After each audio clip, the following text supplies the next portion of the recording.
میں ہوں ندیم صدیقی میٹرو 7 پاکستان کے ساتھ اصل موجود ہوں میں کے ڈی ایس سیوک سینٹر میں، اور کے ڈی ایس سیوک سینٹر میں جو جن تکالیف کا ملازمین کو، افسران کو، جو کام کرنے والے لوگ ہیں ان کو کافی تکالیف کا سامنا ہے، اور یہاں پر جو آنے والے سائلین ہیں اپنے کام کے حوالے سے ان کو بھی کافی دقت کا سامنا کرنا پڑ رہا ہوتا ہے۔ لیکن اسی حوالے سے ہم نے جب یہاں پہ جو مزدور یونین ہے ان کے چیئرمین سے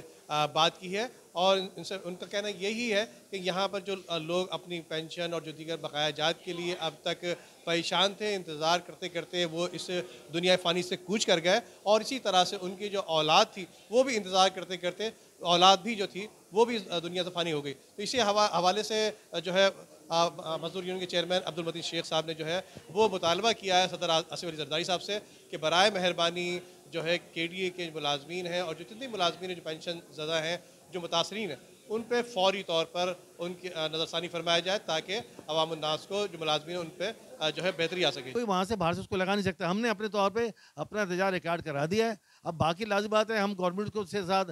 سر ٹکرائیں یا عدالت سے سر ٹکرائیں تو وہ تو ہم کر نہیں سکتے۔ جتنی ہماری طاقت تھی ہم نے کی ہے، باقی اللہ اوپر دیکھ رہا، اللہ دیکھ رہا، سمجھے جس کا جو حق ہے جو نہیں ملے گا وہ اللہ تعالیٰ سے لے گا۔ اب ہم آتے ہیں اس کے اوپر کہ کے ڈی اے کے ملازم جو ہیں وہ لازمات پہلے ہی پریشان تھے، آج پر ایک عام سا آدمی جس کو تنخواہ کیا نام ہے 5 تاریخ کو 6 تاریخ کو یا چلو 10 تاریخ کہہ دیں، 10 تاریخ مل جانی چاہیے، لیکن اس کے باوجود بھی تنخواہ جو ہے اس کو وقت پہ نہیں ملتی ہیں، اور پھر وہ 22 23 24 25 آج دیکھو آج کیا تاریخ ہے، اگلا مہینہ شروع ہو گیا، ابھی تو آفیسر کی تنخواہ نہیں ہوئی ہے۔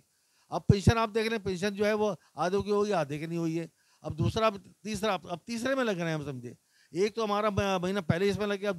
اب دوسری بات یہ ہے کہ جو بیچارے ریٹائر ہو گئے، اب میں آپ کو ریٹائر کی ایسی مثالیں دے دوں کہ جن کے واجبات تھے ریٹائر ہونے کے بعد، کسی کے 1 کروڑ تھا، کسی 50 لاکھ تھے، کسی 40 لاکھ تھے،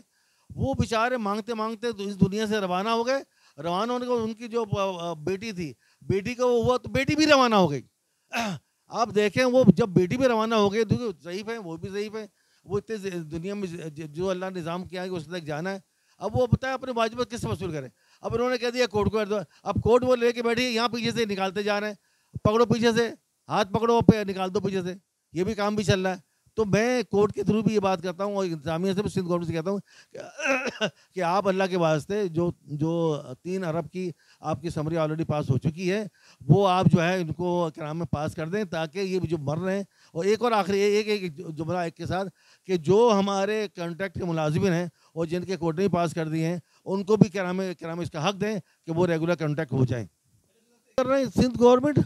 یہ بادشاہوں کی بادشاہ ہے، اور یہ کرام جس کے اوپر ہاتھ رکھ دے وہ بادشاہ بن جائے، اور جس کے نیچے سے وہ پیر کھینچ لے وہ کنگلا ہو جائے، سمجھے 2 منٹ کا فقیر بن جائے۔ تو سندھ گورنمنٹ کا انٹرسٹ لینا صرف یہاں پہ شرط ہے۔ اگر سندھ کو میں نے پہلے بھی درخواست کی تھی زرداری صاحب سے، زرداری صاحب